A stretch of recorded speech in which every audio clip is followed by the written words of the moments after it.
Buenas tardes muchachos, el día de hoy continuaremos con nuestro tema de los tiempos verbales, recordando que ya vimos los tipos, los modos y estamos enfocándonos en el pasado, presente y futuro.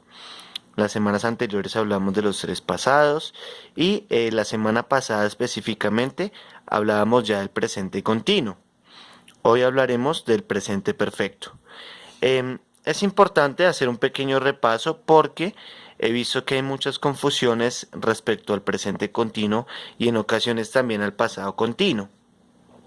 Entonces, como les he venido explicando en la clase, lo más importante es saber qué indica el tiempo y cuál es su fórmula. Para los que no saben cuáles son las fórmulas, estas son las fórmulas. En todos los tiempos verbales las hemos hecho y luego obviamente tener en cuenta las notas, ¿sí?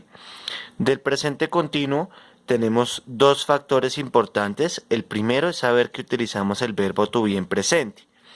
¿Dónde está el verbo to be en presente? Aquí está en la nota. Este es el verbo to be en presente. Am, as, is, are. Dependiendo del sujeto, yo utilizo el verbo to be en presente que corresponde. ¿En dónde he visto el mayor error o la mayor equivocación? En el gerundio. Aquí. Verbo en gerundio. Entonces, hice un repaso aquí para que lo veamos todos. El gerundio se toma del infinitivo quitando la partícula tú y agregando la terminación ing. ¿Ok? Entonces, cogemos la primera columna de la lista de los verbos, ¿sí? Es la que tiene la partícula tú, la que hemos hecho en las planas. Cogemos esa primera partícula, le quitamos el tú y le ponemos la terminación en ing. Quitamos tú y ponemos ing. ¿Ok? Aquí les hago un ejemplo del pasado continuo y del presente continuo, ya que ambos en su fórmula utilizan el verbo en gerundio. ¿Vale? Entonces vamos a verlo. Aquí tenemos el verbo, el sujeto nosotros, el verbo ir. Entonces el pasado continuo en español sería nosotros estábamos yendo, como lo hemos venido practicando. En inglés simplemente la fórmula sujeto, we, nosotros, we. El verbo to be en pasado, que era was o were, ¿se acuerdan? De acuerdo al sujeto, entonces utilizamos were. Y luego el verbo en gerundio, ¿qué hago? Cojo el to go, le quito el to y le pongo ing. Entonces me queda going. Para el presente continuo, que es el que estamos repasando también aquí de la semana pasada, entonces cogemos el verbo ella, comer. En presente sería ella está comiendo, porque la acción se está realizando. ¿Ok? Ella está comiendo en el presente. Entonces, sujeto, cogemos la fórmula, sujeto, aquí está, she. Verbo to be en presente, entonces miramos aquí, she is. Verbo to be en presente sería is. Entonces ponemos la palabra is. Verbo en gerundio. Entonces cogemos en la primera columna del verbo comer, to eat, le quitamos el to y le ponemos la terminación ing. Nos quedaría eating. Y eso significaría ella está comiendo, nosotros estábamos yendo. ¿Listo? Importantísimo, nunca vamos a coger esta columna y le vamos a poner ing o la tercera columna aquí, nunca vamos a coger estas. Para el gerundio vamos a coger la columna del infinitivo, ¿vale? Ahora sí, les presento al presente perfecto afirmativo. Indica una acción que se ha realizado. El pasado perfecto se había, el presente perfecto se ha realizado. ¿Cómo es su fórmula? Sujeto, verbo to have en presente, más el verbo en participio. Entonces, aquí ustedes inteligentemente van a ir comparando el pasado perfecto con el presente perfecto. La única diferencia es que en el presente perfecto el verbo to have va en presente y en el pasado perfecto to have va en pasado. Aquí tenemos un pequeño ejemplo, sujeto, verbo to have en presente, verbo en participio, ella ha hablado. ¿Listo? ¿Cuáles son los puntos importantes para no perderse en estos tiempos? Las notas. El verbo to have en presente es, y aquí está el verbo to have en presente. I have, you have, he has, she has, it has, we have, you have, they have. Ese es el verbo to have en presente. Yo he, tú has, él ha, ella ha, eso ha, nosotros hemos, ustedes han, ellos han.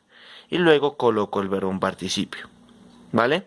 Esto tienen que apuntarlo, son las claves del éxito, es solo una hojita, todo tiene que estar escrito en su cuaderno.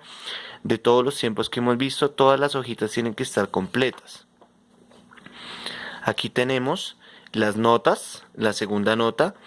El participio se toma de la tercera columna de la plana si el verbo es irregular. Esto ya lo hemos hablado un poquito. Les estoy explicando esta parte de acá. El verbo en participio. Si es irregular, lo tomo de la tercera columna. Si el verbo es regular, se agrega la terminación ed al infinitivo y se quita la partícula tú. Entonces aquí tenemos otra referencia importante que se las voy a explicar, ¿vale? Vamos a tener aquí dos ejemplos.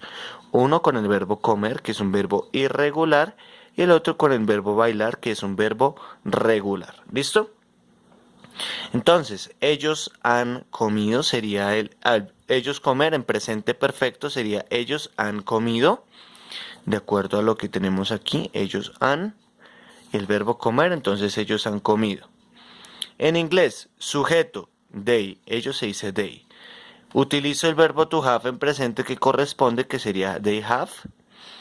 Y luego, comido, que sería el participio del verbo comer. Entonces aquí tenemos la planita del verbo comer, que es to eat, ate, eaten. Cojo la tercera columna, que es el participio, y la escribo igualita. They have eaten. Ellos han comido. ¿Listo? Vamos con un verbo regular. Entonces, el bailar. En español, él ha bailado, siguiendo aquí la fórmula. Él ha, porque la acción se ha realizado, él ha bailado. Y en inglés, sujeto, he. Verbo to have en presente que corresponde sería has, entonces he has.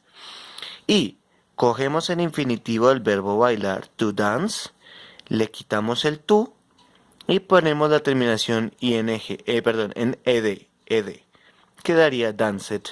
Ese sería el participio de este verbo regular. Si quisiera hacer el gerundio del verbo to dance, quito el to y le pongo ing, sería dancing. Si quisiera el gerundio del verbo comer, eating. Entonces, del infinitivo yo saco el participio del verbo regular o el gerundio.